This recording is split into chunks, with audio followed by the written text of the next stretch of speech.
In RPG design, there is this important thing, whether in tabletop or otherwise, where a boss, an entity that will present the greatest challenge, the most rival entity in the dungeon, in the place of happening, at the end of the castle, at the final floor, this entity is very important for RPG in general because that's where players shine at their finest, and so does the system where it gives them the most challenge.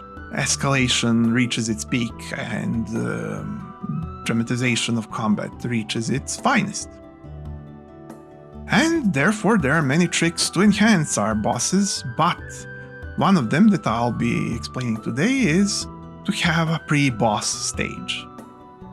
You see, in any challenge design that is based around skill and ascension towards greater heights, you want to hype up as you climb.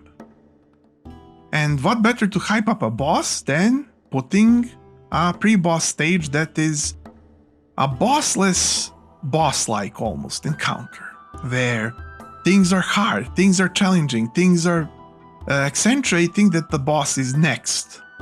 It's one of those, you get to a room and you see that the boss is guarded by these things and the boss isn't in the room and you need to get through. And then things go hilariously crazy. Things escalate tremendously. Things spiral out of proportion. And players are constantly thinking, if I get through all this, what will I do afterwards? If the boss is just as tough as this, that'll be a problem. If the boss is tougher, that'll be a bigger problem. So that is how you hype up a boss. This is the function that narrates perfectly the strength of a boss. Better than almost anything else. Better than retelling in any way. Better than demonstrating by boss impaling an NPC on his huge sword. No. This better does it than almost any other criteria where players can tactilely feel how it is to reach a boss. And then, even if you underplay a bit and your boss isn't as tough as your pre-boss stage, it'll still feel like a tremendous triumph if it's not too much of a gap, because players will say, well, it wasn't that bad, maybe we're good. That's what will happen. And if the boss is actually that hard, then players will say if they succeed that, wow, that was barely something we could pull off, but we pulled it off unbelievably so, even if I didn't believe it before, but we managed somehow.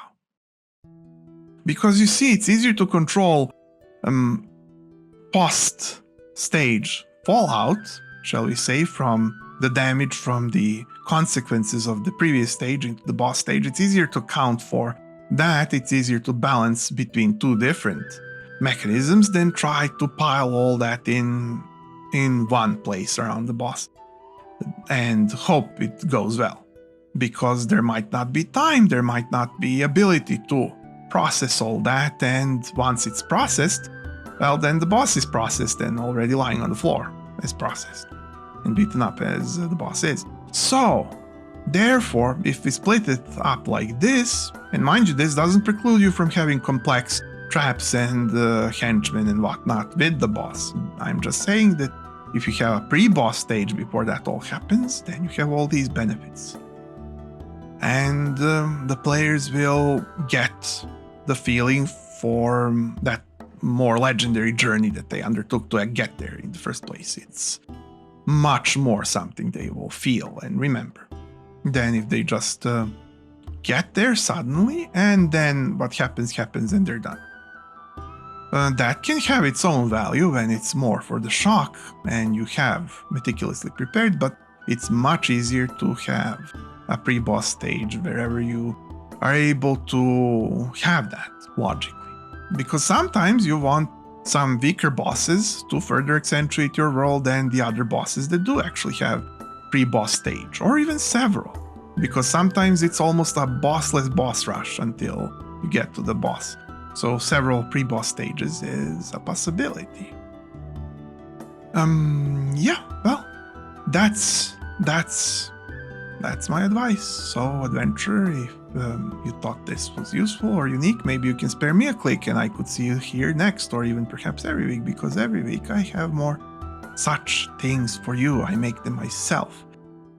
I'm Em, and welcome to dMTable. See you next time. Bye.